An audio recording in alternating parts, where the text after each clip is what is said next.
As much as this is a great RC vehicle, unfortunately the stock bearing and adapter alongside the slipper clutch and spur gear aren't the greatest and are a commonly known failure point. Enter the next upgrade, the Traxxas Aluminum Bearing and Adapter. For this upgrade we'll be concentrating on the rear assembly. As always we'll begin by removing the body, after which we remove the 2 screws up top securing the rear assembly to the chassis, followed by the 2 screws down below.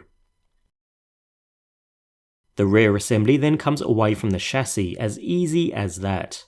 This reveals the slipper clutch, which we can now safely pull out and remove from the main chassis. It's this component we'll now concentrate on. Begin by removing the outdrive that's attached with a single grub screw. I have the Techno outdrive installed here, although the procedure is the same with the stock setup.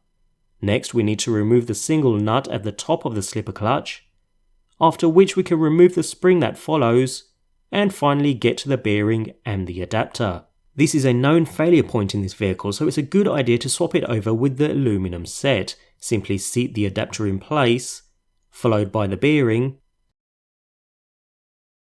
the spring,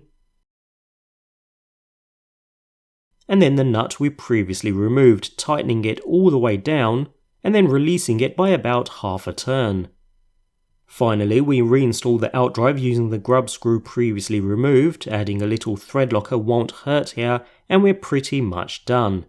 Slide the slipper clutch back into place, being careful to line it up with the drive shaft, and go ahead with reattaching the rear assembly, using the 2 screws below and the final 2 screws up above.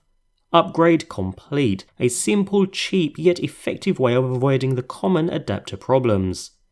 For our next upgrade we'll be sticking with the rear end and moving towards the motor area, starting with the hot racing heavy duty motor mount.